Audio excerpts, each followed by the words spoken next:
So, Cath, welcome into the podcast room that I'm standing in and you're in yours. Thank you for having me on. It's nice to be in a virtual room with you again. No, of course, of course. I was just saying literally before we started then, obviously I've not done I love face-to-face stuff and I know you do, but we're quite far. So it just makes sense, look, just to get heads together by doing this. But yeah, I've not done something like this since COVID, to be fair. I said a minute ago I've never done one, but then it's actually COVID was the time that, I think everyone learned how to use Zoom. Some people never knew what it was. Yeah, and somehow I still seem to mess up all of my settings every time I log in, even though I use this every day. Yeah, I often lose my passwords, and George hates me for Yeah. it. But no, great to have you on, and to go through stuff. We've known each other a long time. We have some great chats. We had a chat just before here and had to stop ourselves because obviously, we'd take up our slot on us rather than on here. But there's lots of th knowledge that you have and that you can share. So I want to try and get this out, for the guys that are listening today. And yeah, it'd be great to sort of like guide this into, how people can better their business and mindset and everything. And it'd be good to go through some real detailed stuff if we can. I have actually got a framework here because I've started doing this because I tend to find myself really going off track and everything. But obviously, first of all, just I will give a soft intro, then I'll let you give your own intro in. But for me, like you're somebody that really is helping people understand how to develop their business and get their message out and be genuine and attract clients. That's the big thing that I see with yourself. And you've helped me massively in the past, and we've had some great times together. I'm sure we'll have more as well. But just tell the listeners like who you are and what you do and why you do what you do. Cool. Well, my name is Cath, and I run a business called Kind Copy, and we work with online, mostly service-based businesses, coaches, consultants, sometimes gym owners, personal trainers who want to grow their businesses, but they want to do it in a way that doesn't burn them out. It doesn't leave them feeling like they are pretending to be something that they're not. And this is an incredibly important part of the process because when you are trying to do what you think you should do rather than what feels instinctively right for you, you end up burning out and you end up attracting the wrong sort of person. Agree. So before I was an online sort of copywriter, marketer, I was an in-person PT. And one of the most important things that I learned as part of being a PT was that the faster you can get someone to make a decision that you're either a hell yes or a hell no, the better for both of you. Mm, And I would call this the dickhead test. mhm. I've got to pass and you've got to pass because we've got to spend so much time together that you've got to look forward to this hour. It's got to be better than, going home and sitting in your pajamas on the couch. So if Yep. I'm not something that you look forward to spending time with, like any coach, you're just not going to do it. But the coaches are so caught up in being the person that they think they ought to be online or copying other coaches or seeing what's trending that they rob themselves of that opportunity. And I would Mm. like to help them to be more themselves. Yeah. What actually got you into that then? Obviously that what you said there does sort of answer this, but what made you just be like, fuck, I'm getting out of this job and I'm moving into this sort of thing? 100%. So I was I was never the sporty person at all. I was a psychologist for 12 years. So I was a Mhm. complete nerd. Um, I worked in Sorry, did education. you say psychologist or psychopath?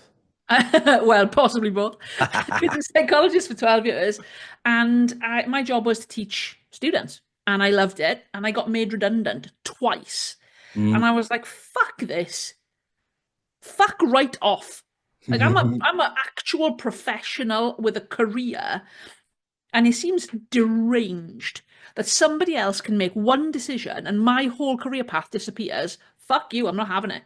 Mm. So I left academia and I went to be self-employed. And at the time, I'd lost like 8.5 stone. And I wanted to help other people do the same thing because I knew that it was not just about behavior, I knew it was about psychology. Yeah. And that started with me being in the gym because this was pre-COVID. So I loved that. I had a thriving in-person business. I was fully booked. I was the most expensive trainer in the gym and I was full. Then I did double sessions, and then I was full again. Then I did triple sessions, and I did full again.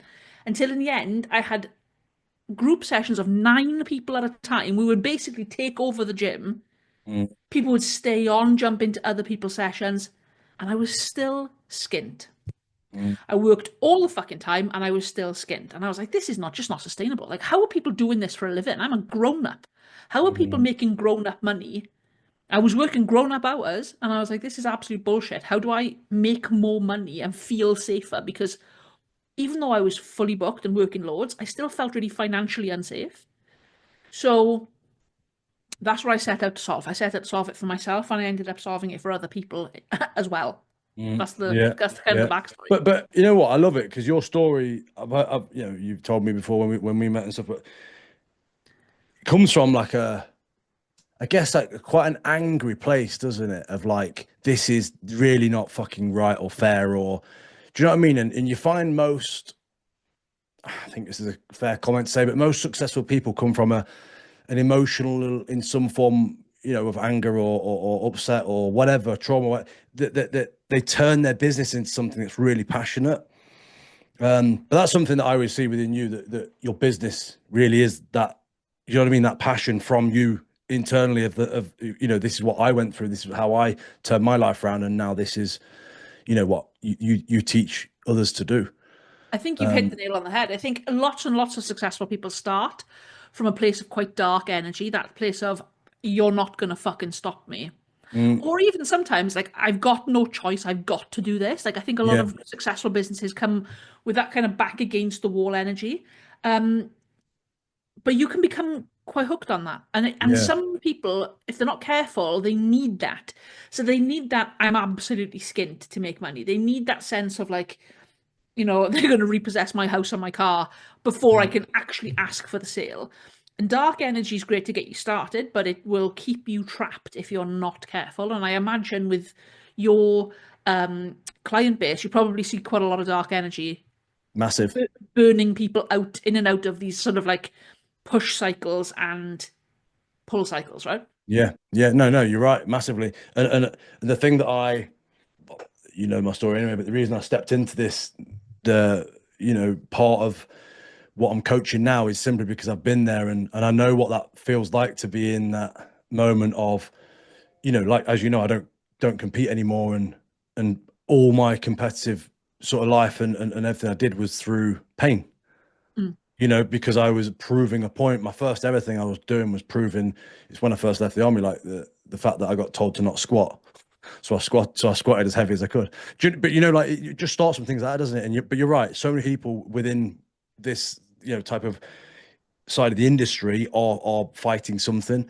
But I find it really interesting. Something I want to say before I move on to the other next bits. But what you're saying there, I mean, obviously, you know, Sarah, my missus, and bits about, you know, how she is and how she works and everything. But it's really funny because she's quite the opposite, but still very successful. So she hates that.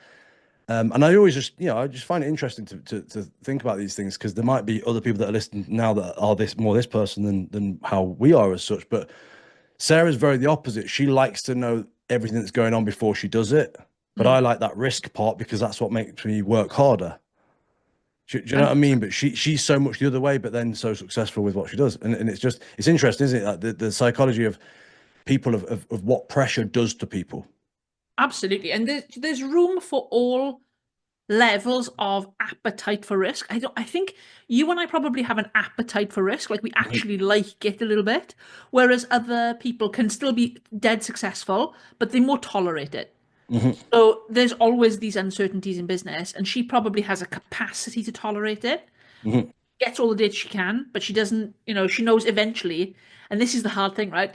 Eventually there's no more data forthcoming. You've got to make a decision and back yourself to figure it out, even when the it doesn't feel information right. you've got, yeah, it feels incomplete. That's It when doesn't, she turns around to me and says, "What should we do here?" yeah, yeah. And you're like, well, what we always do, we back ourselves Yeah. to make it work. Yeah, yeah, no. I like that though. It's interesting, isn't it? Like the difference in people and everything. Um, Look, I want to ask you because I've wrote it down here because I always like to break the cycle a little bit. I want to ask you for something of a funny moment or embarrassing moment that you would like to share with people? I know I'm completely putting you on the spot here, and I'm actually really shit at remembering things myself, so I'm expecting you to remember something. All right, that does put me on the spot, but there is a there is a moment that comes to mind for me here, right? I was asked to speak at Phil Graham's event. God, it was probably about this time last year, Yeah, I remember when you went. Yeah. and you will know, and others won't, that I am a complete hermit. Like I live Mhm. properly in West Wales. I live in the sticks. I don't leave my house. I don't do these things in person. Dean gave me the opportunity to do this conversation in person. I was like, no, fuck that. I'm going to do this in my house. I even offered you a steak, and you still said I fuck know off. he still turned him down. Couldn't Well, I believe remember. Sorry to interrupt, but I remember when we first spoke, and I said, "Can we jump on a Zoom?" And you was like, "I don't normally do that." what. And you're like over text and stuff, but I didn't even notice what was going on there. I'm just like, I'm just a massive 100%. Like I face-to-face won't person. even like I don't even really even send voice notes. Like I'm very the reclusive writer, right? Yeah. So I'm called on to speak on stage at Phil's event. They've nagged me and nagged me for years. You've got to speak at these events. I'm like, really put it off. Really didn't want to do it. I'm standing on stage. They've mic'd me up. They've managed to get me to Belfast. Huge fucking hassle because it's so far. Like I live so far from the airport in Wales even. Mhm. Pick me up. I'm standing at the side of the stage. I'm like, I'm about to throw up on myself. I'm so nervous. And my Apple Watch goes off and it's like, are Your you heart having rate. a heart attack? My Apple Watch tried to phone me an ambulance because my heart rate was The so fuck? high. I was laughing. Like afterwards, like, I thought it was really funny. But like at the time, I was so anxious to deliver on stage. And now I'm like, it was 30 minutes long. It was nothing crazy. It was a room full of my friends. And I was And like, I bet you fucking loved it as well at the end. I think that probably is a little stretch, but I'm like, Really? yeah, I feel like I should probably do more of this because Yeah. it made me feel so uncomfortable. There must have been so much growth in that. Mhm. So yeah, that was the moment that came to mind because I thought it was so funny that my watch thought I was in like an Yeah. actual Please med tell me you did situation. say that to everyone, yeah, on Oh stage. yeah, that was my opening joke. Yeah, I was yeah. like, this thing is set. If you can take this watch off How, because yeah, how could it gonna get be even alarmed. better? Like, it's just like, there you go. There's an Shaking option. like this on the stage, like. No, funny. But that, It's that they're the moments though, aren't they? Where when you're, you've thought all these things through your head, you've scripted everything, you're thinking, you even think to the point of what you're going to say first, don't you? yeah, a But million then percent. obviously And the thing is, like, with that happening, that gave you your first line.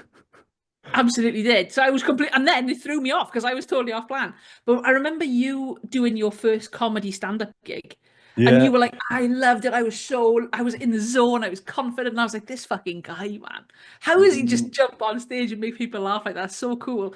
But yeah. like, it shows how different personality types and different skill sets can thrive in different environments. 100%. And it's just about creating the right environment for you, right? Yeah, but that's what you just said there. Let's just look at this because it's so fucking interesting. I mean, I could talk about this all the time. I think you could as well. But I went on when I did that gig, right? That comedy. I've done two now. My first one though, like I mean, I've been to loads of comedies before, but you don't exactly count how many people are in the room. But the first one, there was 147 people, and when you look back, and obviously now I've been to more, it's like that's like three times the amount that's a normal room's about 50 people, like typically, because comedy gigs are not unless you're bloody in the Apollo, obviously, Mm. you know, they're in like back pubs and working men's clubs and things like that. So it's about 50 people. But anyway, there's that many people. But that's the thing, isn't it? Right? I was shitting myself going on stage, but I get that buzz of I have to perform. Mm. Do you know what I mean? It's such a, and you know what? It's so hard to explain, I guess, sometimes. And it's just all I know is how my head works. I don't know how your head works, and vice versa. Do you know what I mean? But then on the flip side, you've took so much risk in business and things. So it's not that you haven't got the balls to do it. It's just that type of balls doing that. Yeah, It's a it's different just an line, unknown isn't skill. it? Like, so yeah, it's mad, isn't it? Like you're a massive introvert if you were to be the person you know, were to be. Um, but yeah, yeah, it's funny. My my last just talk about first lines and stuff. So what you're saying when you went on stage there and that gave you your opening line.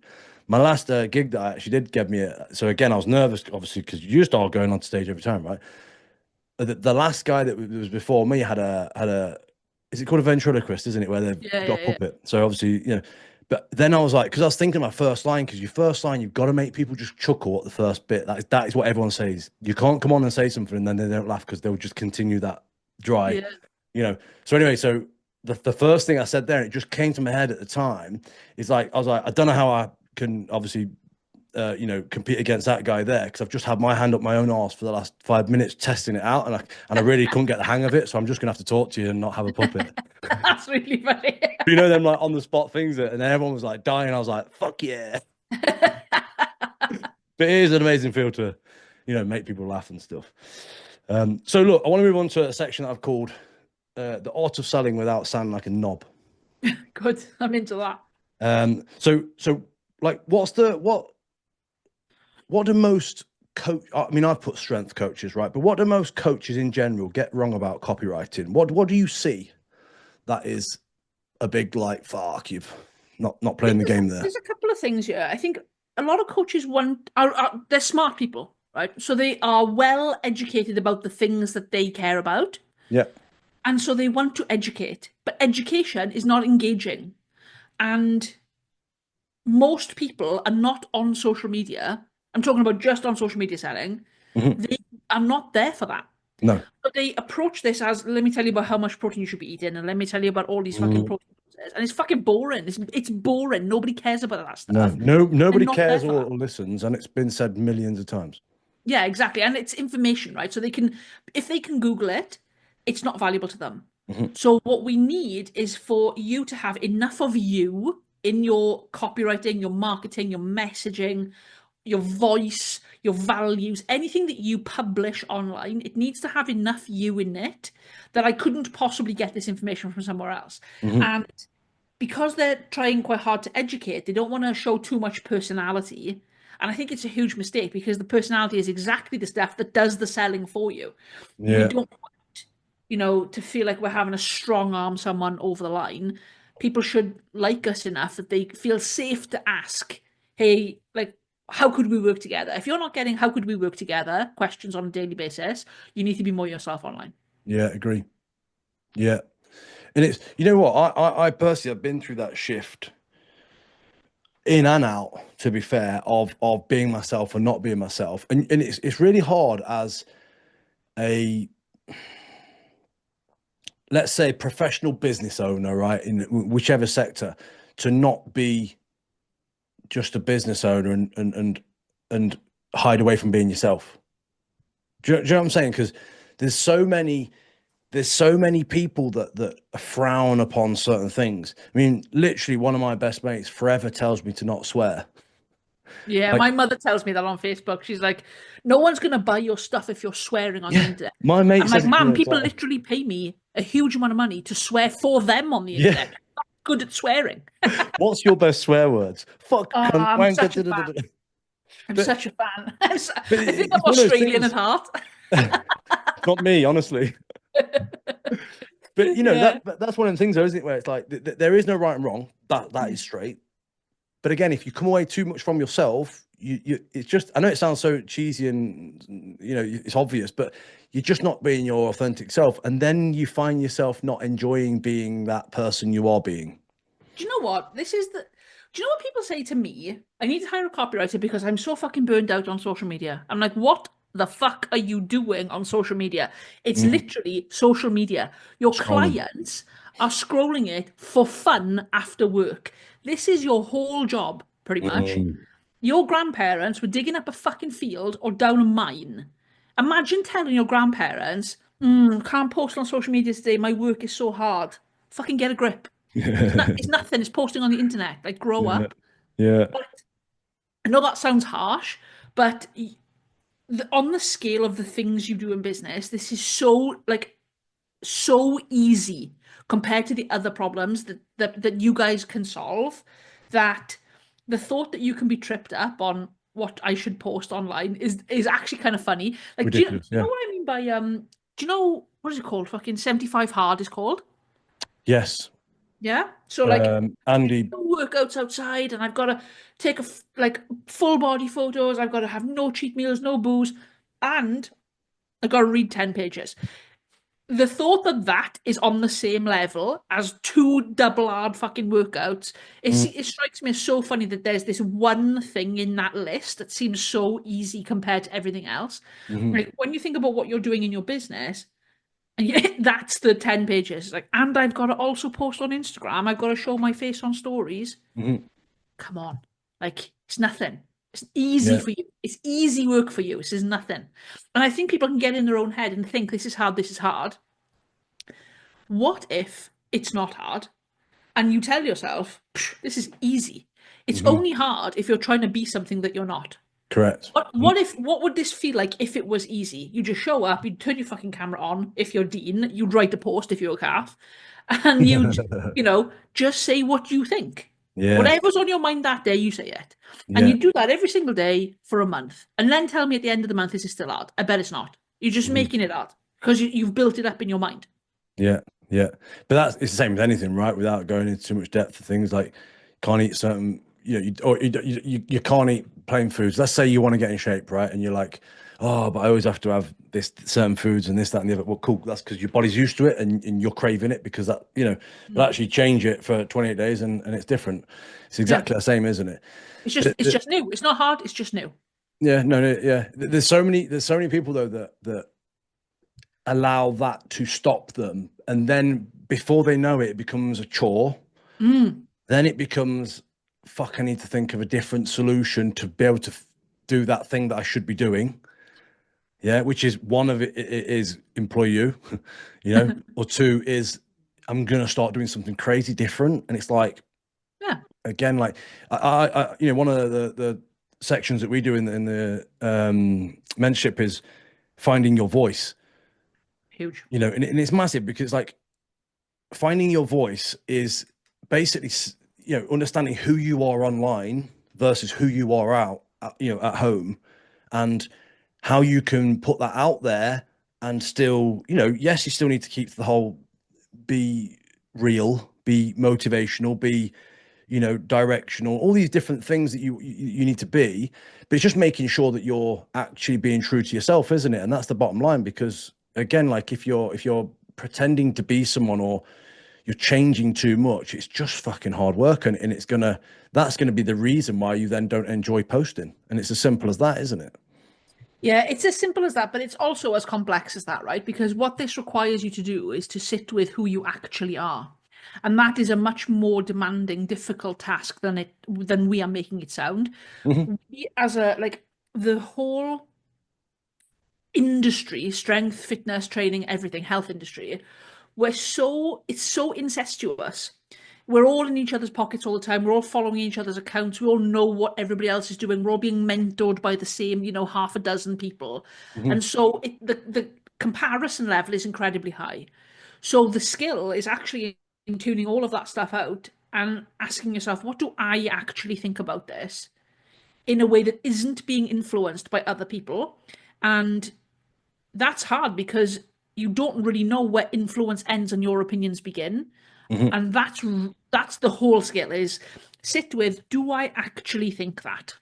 Mm. And I think that takes a lot of skill. That's really hard to do. Yeah, yeah, no, I agree, especially when you're influenced by so many people around you. Yeah, And and it's so like and for such a long time as well. So you're like, these have become my opinions, but have I actually examined them, you know? yeah, you've just absorbed them and then spoke them.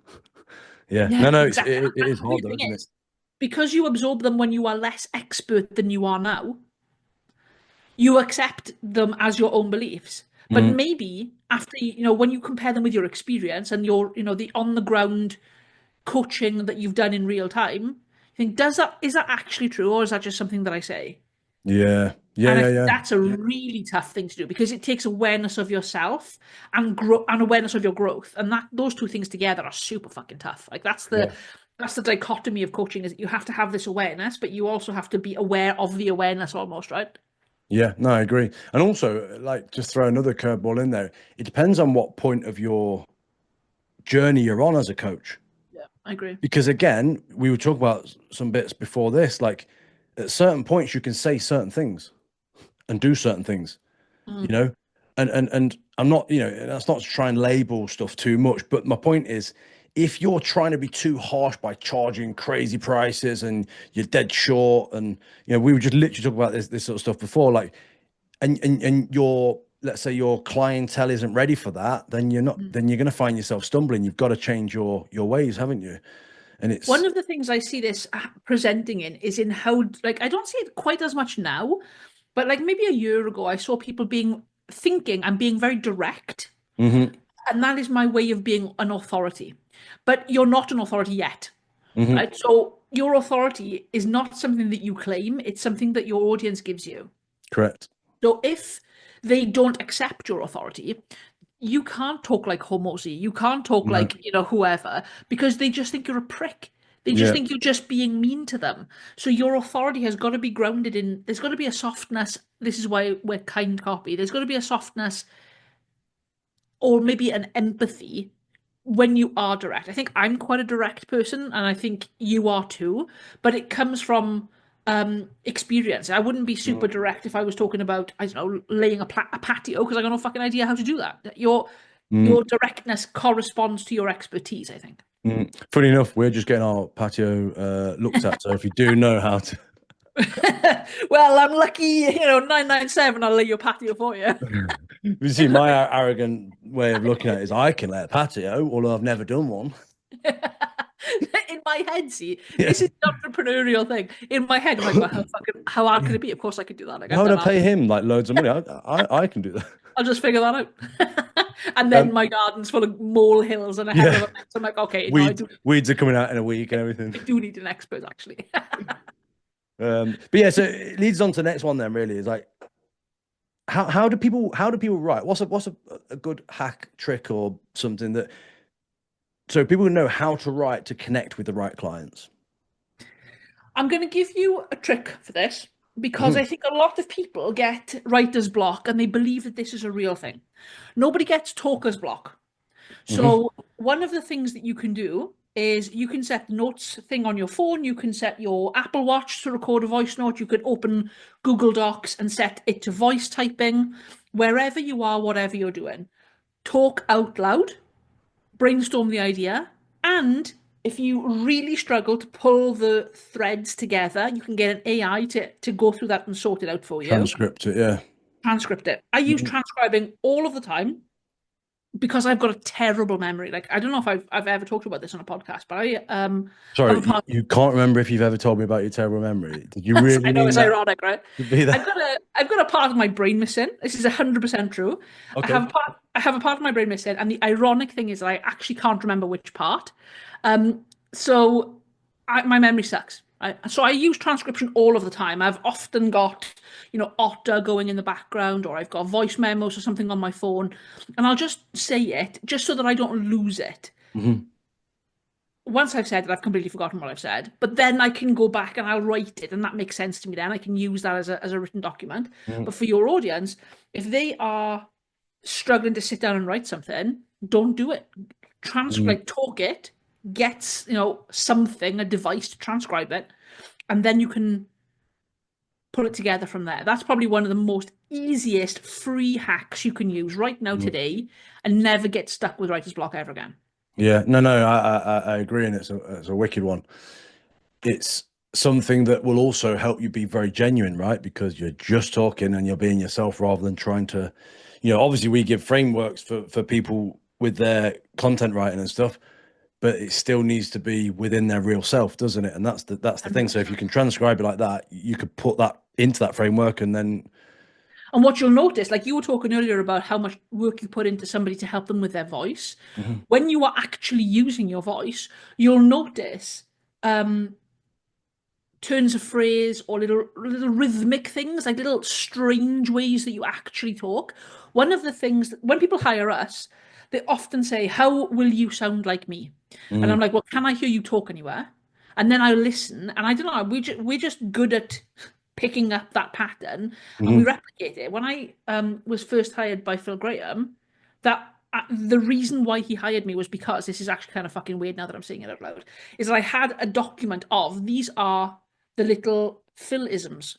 This is the way he talks. He's got this pattern of speech, and I could replicate it, and so I could just write as him. Or And we can do that for all of our clients because I can just Mhm. listen to you talk and think I can see turns of phrase that allow me to sound like you. And in the Mhm. same way, you could sound like me because there's going to be, phrases that I use that are unique to me. Bag of Mhm. smashed arseholes is one of them. I've got a list of them here. Hold on. That would be weird. And then I'd hire you, and then you'd come. Yeah, maybe that's what we're doing, right? That'd be the weirdest interview process. Um, so the next one here I've got then like is like biggest wins and lessons in business. Now, it's always good to share these things, right? Because people think it's always easy. Mm. It's fucking not. I used to love it when people say to me, "Oh yeah, of course you're going to be fit and strong because you own a gym." It's like, do you know how stupid that actually sounds if you say it out loud? The gym doesn't put weights on me and lift it for me. Like, That would be so cool if it did, though, right? How easy would that be? oh, I think everyone will have a gym, right? But what's your biggest win? Like, and your biggest lessons learned in business? Biggest win, I think so I employ a lot of my family. That's a really big win. Another win would be I am bullish on integrity, Hmm. and I will walk away from deals if I feel like that we are not aligned. Hmm. I have done that when we've really needed money. Like I've done that when we're fucking broke, and we're like, but we are not aligned on our like. I think you're full of shit. I don't think you can do the things you're saying that you can do. Hmm. So we're not going to work with you. I'm proud of the integrity that we have as a business. Um, and I think everybody in the team is on board with that. I think like there have been times I've made that call as a leader and I've told the team they're like, you've done the right thing. Hmm. Even when I'm like, shit, we've got no fucking money. So that's important to me. And I think the people that we work with, I think we are aligned on that point. So that's like a big win in terms of lessons. One of the most important lessons I learned dead early on, and I learned it from Phil Graham, so big respect to him for this. This is probably the best thing I ever learned. Don't get too high when things are going well, and Yeah. don't get too low when things are not going well. Yeah. Be as emotionally removed from the highs and lows as you possibly can. Yeah. You are an employee of your business. The business is a separate entity from you. Your job is to be a good steward, to Hmm. manage the money properly, to make the proper investments, to serve it so that it can serve you. But when you get too high on the big money days, and you get too low on the low money days, it takes you too fucking long to bounce back. Hmm. The person who wins is the person who can return to baseline the fastest. And I Yeah. think if you're in a tumultuous time in your business, please take that and know that if you lost it all tomorrow, you are the asset, not your Hmm. clients, not the money, not the intellectual property. You could rebuild it all better, faster if you lost it all tomorrow, Hmm. because you are the asset. Yeah. No. It's really powerful to think like that, isn't it? I've actually, if you don't mind me sharing, I've got something in my head that's just happened the last few days, and it's actually aligns with that massively. But before I say that, like, I've been in that situation before where my brain's constantly working, and I struggle to stop it working. That's part of the battle, isn't it? Sometimes, but when things are going bad, I always say about like wherever your like attention is where your energy is going to go with it. So actually, it's hard to do it at the time, but you need to snap out of that whole business. It's like if someone loses two clients, right? And you think about you've lost those two clients. Well, you're constantly going to feel shit. It's turning that to then go, right, how can I get another one or another two or another three, isn't it? And Yeah, again, when you're in that high moment and everything's going fucking great, yeah, it's like, oh, I'm gonna have 4 days off, 5 days off, and then it's like, oh shit. So yeah, yeah, it's really powerful what you're saying, and it really, yeah, it's staying centralized, if you like, and being aware of both sides of it is massive, isn't it? Talking of, you know, losing everything the next day. One of my best mates died of a heart attack 2 days ago. oh, Christ. And when you think just for a moment, like I don't want this to feel too sad and stuff because it's really pulled, our hearts out here at home. Like it's hit us super hard, and I'm still dealing with it now as such. But you know, when you think about like, because he was so stressed and he had multiple businesses and stuff, you know, that thought of like, and it sort of falls into what you're saying there, like life doesn't have to be where you're constantly grinding, because moments like that make you stop for a moment and go, shit. Mm. Like, Yeah. do you know what I mean? And without turning this into a real sad thing, it's life at the end of the day. And I fucking it kills me to say that he died, but you know what I mean? Those moments, they're them bits, aren't they, where you think, actually, you know what? That's a great example of don't be so hooked up on shit. Don't be so hooked up on what's not going your way. Yeah, I think it's valuable to be able to zoom out, right? So like over the course of a whole year, like if you look back on 2024 and you think the things that seem to really matter on a day-to-day or week-to-week basis last year, how many of those things do you still remember now? Mm, Because it seems like, I don't know about your business, Dean, but my business last year, it seemed like every fucking week I was mm. putting out some kind of fire. Yeah, I agree. Yeah. I'd come to work and I'd be like, what problem am I gonna solve now? And the great thing about that, the gift about that is that you become really good at solving problems and you become really good at keeping moving as the problems are happening. You're like, okay, well, solve it, you know? And you can't plan too far ahead, sorry, Sarah, because you don't know until the problems have arrived. Mm, You can't solve problems you haven't got yet. But then when you zoom out now and you're like, what do I remember about that? I remember stepping back from a client who I thought was a massive prick. mm. I remember a resignation. That's it. Like those are the two big like problems that I Yeah. solved. And week to week, they must have been, honest to God, there must have been 200 problems. There must have been Mm, 200 problems last year. Um, those two stick out. Those were important. They were important. But over a grand scheme of things, like over the course, and then you can zoom out more, like over the course of the last 5 years, what problems have you solved? What mm, have you solved since COVID? I bet the problems that you were solving that first year, it wouldn't even register as a problem today. So mm, you have only got the problem. The size of the problem you've got does not exceed your ability to cope with it. It really doesn't. That is the doorway to the next level. So the managing time off with your family so that you don't have any regrets. Manage the team that you've got so they feel fulfilled and inspired and aligned with your mission, or they fuck off and go and do something else. mm, Whatever it is, the problem that you're facing today is exactly the right problem. It is exactly what you need to be dealing with, and it is preparing you for the next level. Because if it was too easy, you wouldn't register as a problem, and if it was too hard, you wouldn't have been given it. mm. Yeah, no, I agree. I agree. It's just making sure that you're taking action, isn't it? Like at the end Taking of the the day, like lessons from it, right? Like I yeah, think yeah, that's the important thing.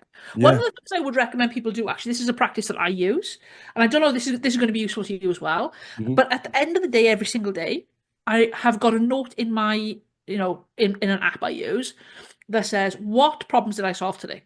And I write down Mm, the smallest possible problems that I solved that day, and then I turn them into lead magnets. yeah, yeah, So, like, and they're never like, for strength coaches, it's never going to be like, I'm going to hit, 100 kilo Atlas stone. Like, it's not going to be that problem that you solve. It's going to be like, what's the best fucking sticky on my hands? yeah. Sticky versus chalk, It's the you know? different stuff that that Tiny people, little things. It's yeah, small. It's stuff that you probably don't even register as a problem because you just solve it, keep moving. You're the shark. Solve it, keep moving. yeah. I'm trying to find my book to show you now, but there you go. Check this. There you go. Perfect. That's in the back of my book, and I do the exact same thing. Daily problem solved. So then I've got a list of things, and because I've done it at the back of the book, I've then doing it Chinese, like I'm working backwards. That's exactly But it. yeah, They were backwards. but that's exactly why I've got that as well, because it's true, right? You're getting feedback off the people that you care about or that need to support, and it's golden. Yeah, Yeah, it's yeah, money. no, love it. Um, okay, so what's I don't know. We've given some cool tips and stuff anyway, but the part here I had was like golden tips for coaches to level up. So if we were looking at this as an area, like it's like, what would you say is the top three content mistakes that people make that they can shift from? Probably one of the biggest mistakes I see is people trying to square peg themselves into a form of content that they don't really particularly want to do. And I made this mistake myself last year, I think. I'm like, I hate being on video. I'm going to do 100 days of videos so that I learn to be confident on camera. I did my 100 days of videos and I thought, well, like that was like, it was good because there was discipline in that, but I can run this business without a single fucking video because that's the whole point of the business.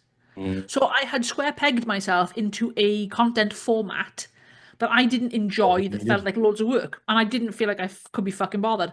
So if Mm. you're doing something right now, you're like, oh, I hate writing posts or I hate, whatever, don't fucking do it. Do something else. Mm. There's Yeah. loads of ways that you can, get the same result. Play to your strengths. That's number one, I would say. Yeah, love it.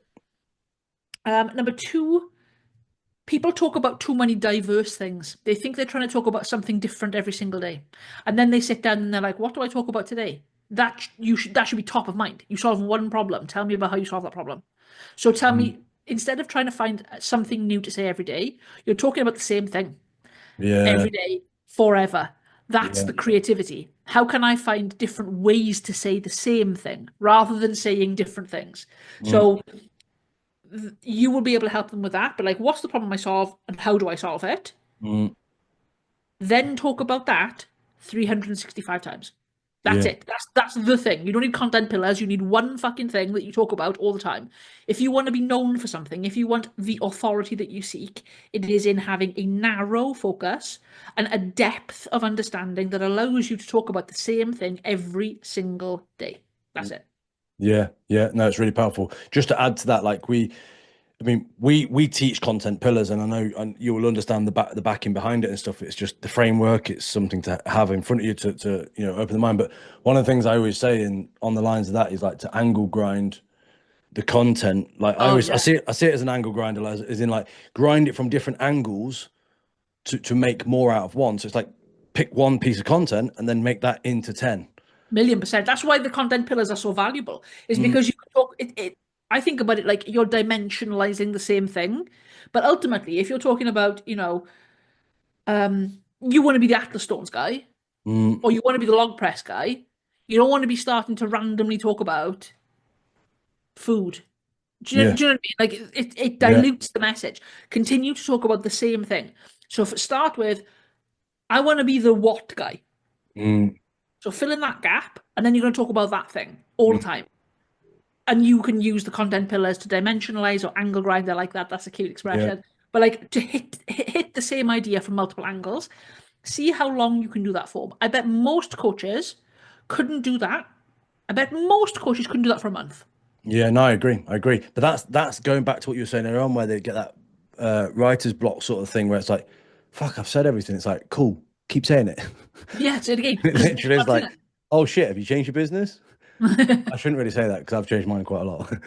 but, we but all there's a development, right? Like it's normal to have those things.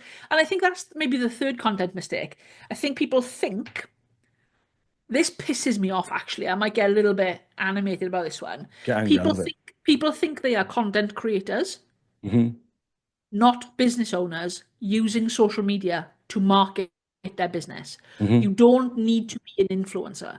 You Yeah. need to have a clear business proposition. If you want to make any fucking money, you need to be a business owner that's using social media to grow your business. You Mm. are not the niche necessarily. This idea that you don't need to have a niche because that it's you and it will just cosmically fucking happen, that's not going to happen. Hmm. You need to have, this is who I am, this is who I'm speaking to, and this is the thing that we talk about Hmm. every day, basically infinitely. And if you Hmm. can do that, you'll print cash. Hmm. You know what? I'm going to write that down. This is who I am, who I talk to, Hmm. And this is the thing. the thing I talk about. Yeah, simple. 111. I like it. You'll see a post on that soon. Good. Yeah, no, Let me love know it. if you want me to write it. Yeah. I'll send it across to you. Cool. Right. A couple of rapid fire things that I just want you to say what you think first up. Oh When I God. when I say a word, you tell me the word you think. Sex. No, no. Let's You start know I've real. got ADHD, right? There's going to be 50 words. But no, what's the worst fitness industry buzzword? Ooh, balance. Balance. Or Yeah. maybe actually high rocks at the moment. I'm so fucking bored of hearing about high rocks. Yeah. I think yeah. I'm with you on the high rocks, but yeah, no, but balance. I know exactly where you're at and what you're saying. Like, yeah, yeah. Good question. Best investment you've made under £500. Great question. Noise cancelling headphones. Oh, yes. Were they under These, 500? Oh, those, yeah, I've got yeah, these. these are everywhere in my house. I saw like one pair is under 500, but I've got about fucking three pairs. I am obsessed with those. Yeah. I actually am stopping myself buying the new Apple ones, the Don't overhead stop yourself. ones. Business expense them and buy some for me as well. Good Okay, solution. which color do you want? I wanted the blue ones because that's my new colors. I actually didn't even know they were different colors. I've Yeah, obviously they do got some navy shopping to blue. do today. Right, have a look in a bit. I bet you any money you buy some now. Oh fuck. Okay, I let my accountant know. You know, when you see someone wearing them as well, I was staring at him the other day. Some guy was like, and he looked at me. I was like, just look at headphones, mate. Didn't fancy. Yeah, this is my missus. But I do fancy red font, so let me have a Yeah. go. I mean, we could sort something out. If you weren't in this industry, what would you be doing? I would still be working as a marketer, I think, but I would possibly be working with a different vertical. So I wouldn't maybe be working with somebody other than coaches. Um, I am particularly interested in any sort of online service-based business, particularly those who have got a very small team. So like less than five people in the business, those businesses appeal to me. I think that's Mm, streamlined. I think they're usually very aggressive, and I think they are able to move fast. I like those people. yeah, no, I agree. I like it. Yeah. One thing that coaches should stop doing immediately, Um, Stop doing it immediately. and I want you to stand up and say it's real passion. I think coaches, do you know when they do that thing when they're like, so here's my day today, and it's usually accompanied with a coffee or an ice bath or something, and Yeah, there's like, here's all the jobs that are on my list today, and maybe client check-ins is one thing, and there's like 10 other fucking things on the list. Stop doing that because it looks like your work is an afterthought. yeah, 10,000 yeah, steps should not be on as an equivalent of all of your client work. Stop telling me all of the stupid waste of time bullshit things you're doing because it makes it seem like your audience are paying you to fuck about and walk around all day yeah, instead of actually coach people. So I would say that is probably the pet peeve of the moment for me. yeah, yeah. I feel like I want to throw something in there that's really wound me up Go over on, the do it. last. Tell me what you want. I won't say who because it's just not fair. But so somebody Now I'm worried that's me, obviously. constantly, yeah, it's not you, but somebody constantly said to me about like, to buy back your time and make sure you make the most out of your time and everything. Like always do client calls when you're doing something, so you're also, whether you're going out for a walk, getting your steps in, or just basically don't put it in times that are too vital. But It's the whole job. do you know what I mean? And it really separated me from that person. But that's I was good, like, right? That's great no, content. it was a great Because you and lesson. I would go, that's fucking Great lesson. stupid. Yeah, I would never work with that person. I yeah. think that's an insane. I think actually I'm going to start talking about. I don't want to do. I'm bullish on. I don't do any sales calls, but Hmm. things like I'm just not going to dip into meetings. Like if you arrange for me to be on your fucking ads team meeting, I'm not going to be there. Hmm. And I'm going to start talking about that publicly because I just think it's a complete waste of time. Yeah, Um, yeah, that's going to repel people. People are going to yeah. think, oh, who do you think you are that you can just tap out of things? Don't fucking work with me then. Because Just yeah, no it's one's making just any not my money thing. from It's not it. wise. It's not. Yeah, yeah, yeah, yeah. No, Yeah. I get it. Yeah. Um, and then yeah, last one then. So, what's one sentence that could fix most coaches' marketing? Um, Great question. These are great questions. The one sentence that would fix most coaches' marketing is stop trying to be a wish version of your mentor and figure out how you can be a bigger, cranked up to 11 version of yourself. Of yourself. Yeah, yeah, yeah, yeah. Absolutely fucking solid words. Thank you very much. Love it. Well, Cath, it's been a beast. I know we can talk for a long time, but it's great to catch up, and I'm sure we'll do something else at some other point as well. 1,000,000%. Thank you for But having no, me on. it's been amazing. Just to sort of like guide people towards you, if anything. I've worked with you. I think you're a fucking beast of a beast. I don't like to call women a beast, but you are a beast. Women love to be called beasts. But you're a beast of a woman. Thank you very much. But yeah, where can people find you and what can they do with you? Come and have a chat to me on Instagram. I am on Kind Copy UK. You can slip into my DMs. You can ghost me. You can just observe the content. It's there to use for free. I'd love to speak to more people. Just no dick pics, yeah? Unless I can send some back, yeah. Then you're opening the doors. That's a whole. Oh no, that's my other page. Look, we've all got bills to pay, right? Yeah, no, love it, perfect. Well, look, I was going to ask for a takeaway for people. I think you've got loads of different nuggets and stuff that people will definitely learn off. So, no, I really appreciate it. Thanks, Massive love, and I will at some point get you to come over here and I'll cook you a steak and mate, we'll do a video. No deal. Thanks, buddy. I love it. Big love. Speak soon. Bye. Take care. Bye bye. Bye bye.